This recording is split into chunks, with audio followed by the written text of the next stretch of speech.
오늘은 1월 18일 연중 제2주간 목요일입니다. 하느님, 온 세상이 당신 앞에 엎드려 당신을 노래하게 하소서. 지극히 높으신 분, 당신 이름을 노래하게 하소서. 아멘.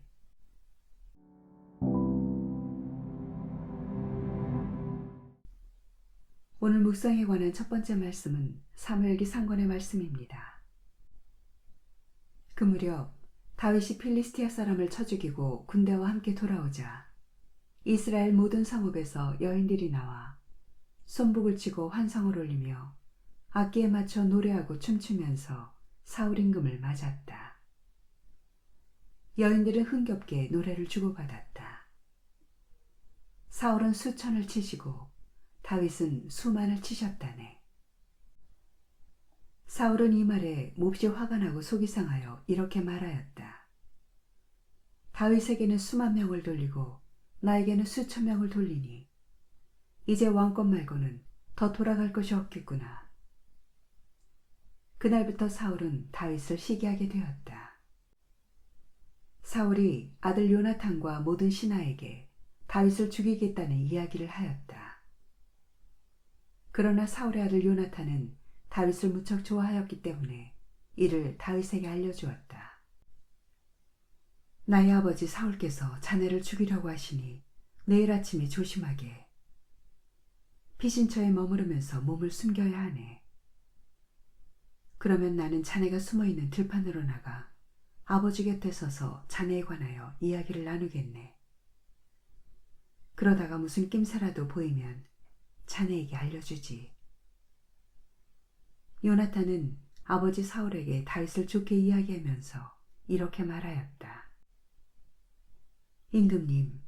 임금님의 신하 다윗에게 죄를 지어서는 안 됩니다. 다윗은 임금님께 죄를 지은 적이 없고 그가 한 일은 임금님께 큰 도움이 되었습니다. 그는 목숨을 걸고 그 필리스티아 사람을 쳐 죽였고 주님께서는 온 이스라엘에게 큰 승리를 안겨주셨습니다. 임금님께서도 그것을 보시고 기뻐하셨습니다.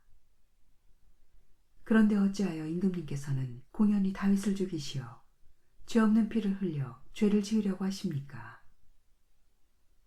사울은 요나탄의 말을 듣고 주님께서 살아계시는 한 다윗을 결코 죽이지 않겠다 하고 맹세하였다. 요나탄은 다윗을 불러 이 모든 일을 일러주었다.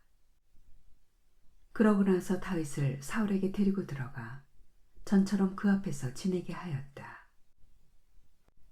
주님의 말씀입니다. 하느님 감사합니다.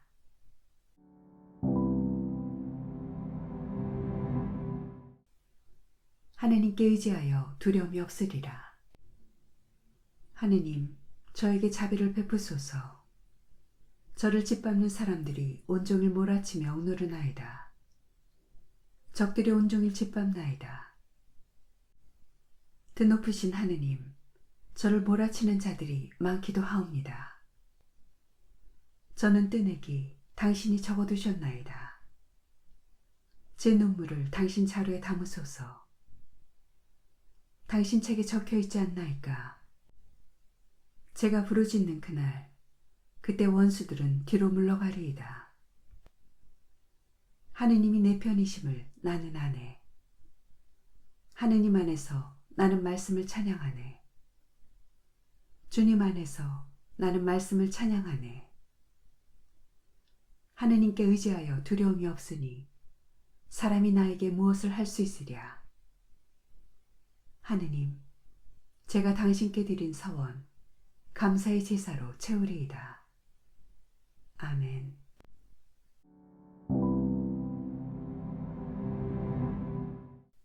할렐루야. 우리 구원자 그리스도 예수님은 죽음을 없애시고 복음으로 생명을 환히 보여주셨네. 할렐루야.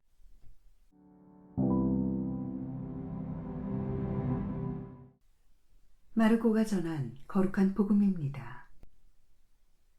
그때에 예수님께서 제자들과 함께 호숫가로 물러가셨다.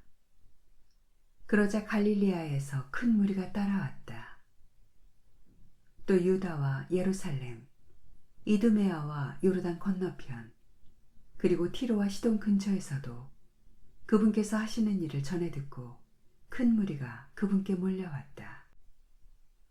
예수님께서는 군중이 당신을 밀쳐대는 일이 일어나지 않게 하시려고 당신께서 타실 거룩배 한 척을 마련하라고 제자들에게 이르셨다.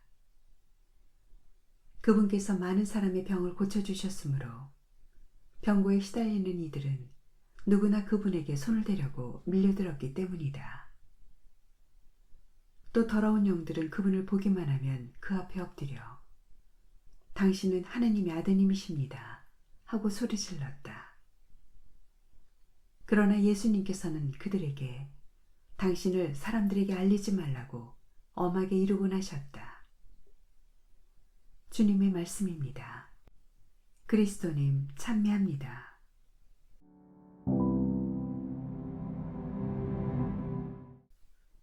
하느님이 우리에게 베푸시는 사랑을 우리는 알고 또 믿게 되었네. 아멘.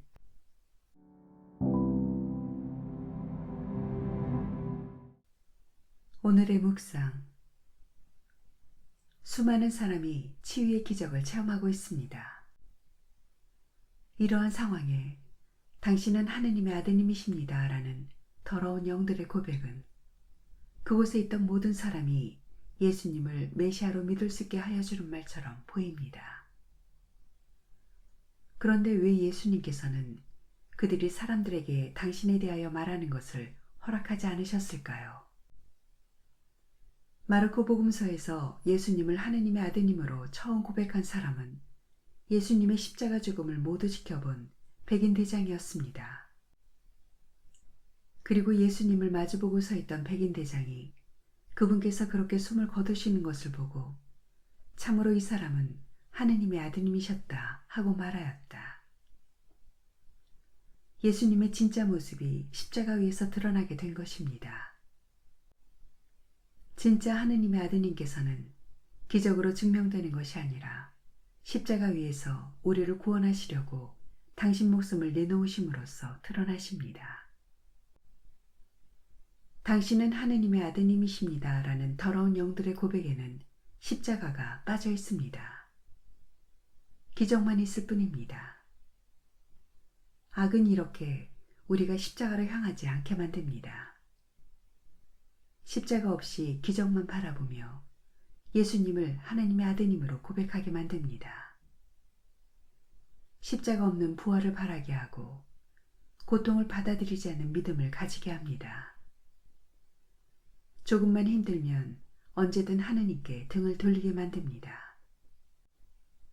하느님께서 우리가 좋아하고 편한 방법으로만 우리를 구원하셔야 한다는 교만이 우리 안에서 자라게 합니다. 고통 앞에서, 어렵고 힘든 일 앞에서 진짜와 가짜가 명확히 드러나게 되어 있습니다.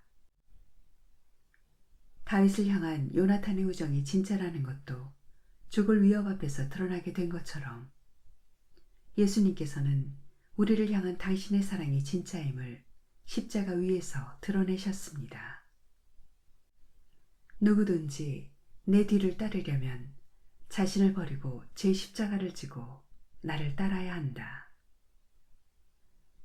주님께서는 우리를 십자가를 향하게 하십니다. 바로 거기에 우리를 위한 진짜 구원이 있기 때문입니다. 참된 믿음은 십자가에서 하느님의 아드님이신 예수님을 만나는 믿음입니다. 아멘.